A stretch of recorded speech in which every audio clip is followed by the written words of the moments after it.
Governor से IT course की practice कर रहे हैं क्विज की हम तो क्विज 1 हम कर चुके थे। अब इस वीडियो में हम देखेंगे क्विज नंबर 2 के जो सवालात हैं। हमने स्टार्ट में 10 सवाल के लिए थे। इसमें इस सेक्शन में जो है इस वीडियो के अंदर यानी कि हम देखेंगे केस सेंसिटिव और कमेंट्स के क्विज यानी एमसीक्यूज देखेंगे। यानी दो टॉपिक हम कवर करेंगे, केस सेंसिटिव का और उससे नंबरिंग से चलेंगे।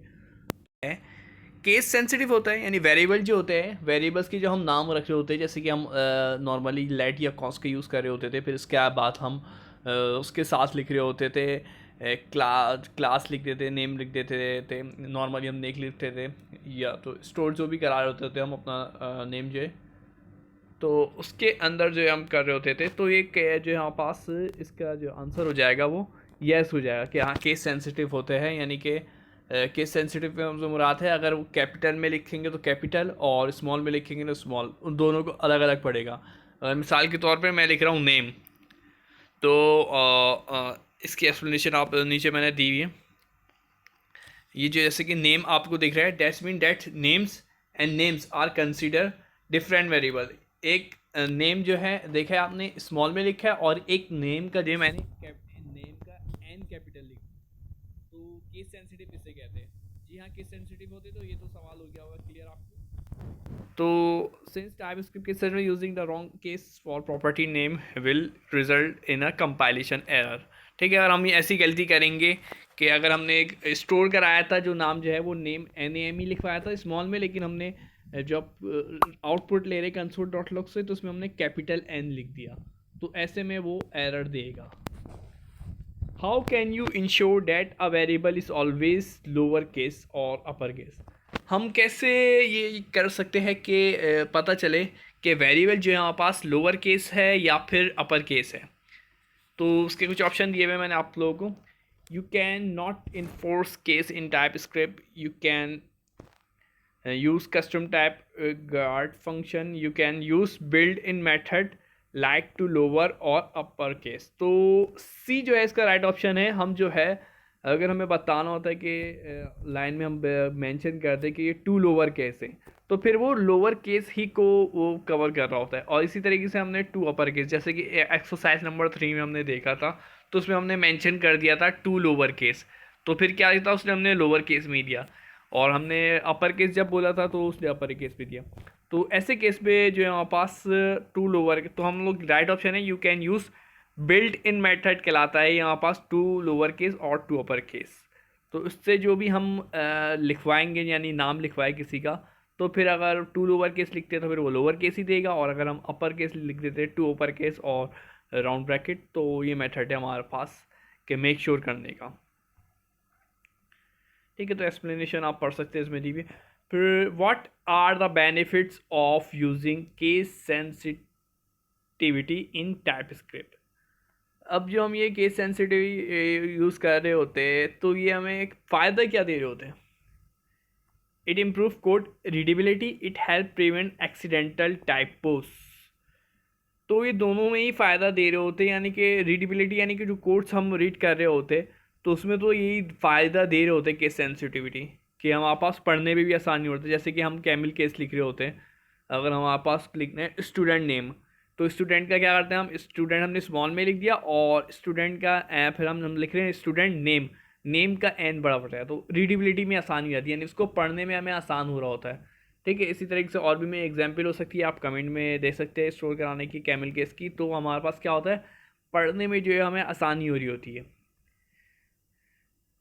तो और प्रिवेंट एक्सीडेंटल टैपोस से भी बच रहे होते हैं। जी हाँ, जो हमारे पास टैपोस यानी कि जो भी हमारे पास एरर्स आ रहे होते हैं, टैपोस से मुराद है टाइपिंग में मिस्टेक। ठीक है, जो भी टाइपिंग में अगर मिस्टेक हो रहे हो तो उससे भी हम बच रहे होते हैं इसके। तो इसका राइट ऑप्शन था बोथ ए एंड बी। और उसके बाद how does case sensitivity impact keyword usage in TypeScript.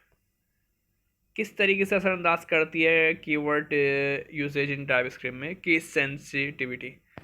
तो यहाँ पास किस तरीके से अंदाज कर रही होती है, यहाँ pass keyword are always case sensitive, क्योंकि कीवर्ड जो है हमारे पास वो हमेशा केस सेंसिटिव होते हैं।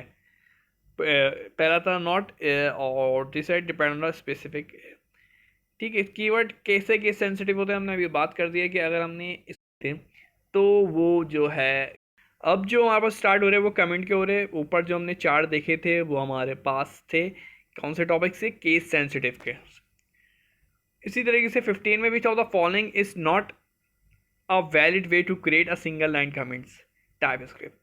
तो चार ऑप्शन दिए हुए हैं, उसमें से बोले कौन सा दुरुस्त तरीका नहीं है, नहीं बोला है, ठीक है, नहीं है किसके लिए, सिंगल लाइन कमेंट का। याद होगा हमने जब कमेंट्स पढ़े तो हमने तो दो चीज़ें पढ़ी थी, एक सिंगल लाइन कमेंट और एक डबल लाइन कमेंट। तो पूछ रहे सही तरीका कौन सा नहीं है सिंगल लाइन कमेंट करने का। तो आप देख रहे होंगे ऑप्शन, आपको आपको नज़र आ रहे होंगे ऑप्शन। तो ए तो आपको दिख रहा होगा single, this is single line, forward slash डाल दिया है, फॉरवर्ड स्लैश डाल के ये सही तरीका है। लेकिन हमसे पूछा है नॉट, मैंने यहाँ पे नॉट लिखा, अगर हमारे पास नॉट नहीं होता तो ऑप्शन राइट ए होता, लेकिन यहाँ पे नॉट नहीं लगा, या वो सॉरी यहाँ पे नॉट लगा हुआ है, इसी वजह से ए तो सही तरीका है। हमें बताना है सही तरीका कौन सा नहीं है। तो सही तरीका जो है हमारे पास ऑप्शन बी है, उसमें आप देख सकते हैं वो मल्टी लाइन कमेंट का ऑप्शन है, ठीक है। ऑप्शन बी आप आंसर में भी देख सकते हैं, आंसर बी दे क्या है, फॉरवर्ड स्लैश लगा हुआ है, फिर उसके बाद स्टैरिक लगा हुआ है, फिर उसके बाद उसके अंदर जो भी हम करना कमेंट करना चाहते हो अपनी मर्जी से कर लिया, this is not a single line comment, और फिर एंड के अंदर स्टार और फॉरवर्ड स्लैश। ये जो बी ऑप्शन है ये यूज़ किया जाता है मल्टी लाइन कमेंट्स के लिए। वैसे हम सिंगल लाइन्स के लिए भी यूज़ कर सकते हैं, लेकिन ये तरीका सही नहीं है, तरीका सही नहीं है, मतलब होता है ना रूल, ऐसा नहीं है कि आप इस्तेमाल ना करें। What is the purpose of using comments in type script code. Comments का यूज़ करने का हमारे पास टाइप स्क्रिप्ट के अंदर मतलब पर्पस पूछ रहा हूँ हमारे पास क्या है। What is the purpose of using comments in type script code. Purpose क्या है हमारे पास कमेंट को यूज़ करने का, चाहते हैं फंक्शनलिटी और इम्प्रूव करना चाहते हैं कोड की रीडेबिलिटी को, या to change behaviour of code run time, behaviour change करना चाहते हैं to define new keywords in the language, या तो हम नए लैंग्वेज। तो राइट ऑप्शन है टू एक्सप्लेन फंक्शनैलिटी, यानी कि जो भी हमने कोडिंग के अंदर यूज़ किए जो है मैंने इसमें फंक्शनैलिटी, तो बहुत सी चीज़ें, अब एक हमने प्रोग्राम बना लिया और उस प्रोग्राम में क्या किया वो प्रोग्राम समझने में, तो अगर हमने कमेंट्स किए हुए थे, यानी कि कुछ लाइन में हमने बताया हुआ था कि इस लाइन को रिमूव नहीं करना, या तो हमने कमेंट्स करके बताया हुआ था ये जो फाइल है हमारे पास ये मैंने यहाँ से इंपोर्ट की हुई है, और या तो मैंने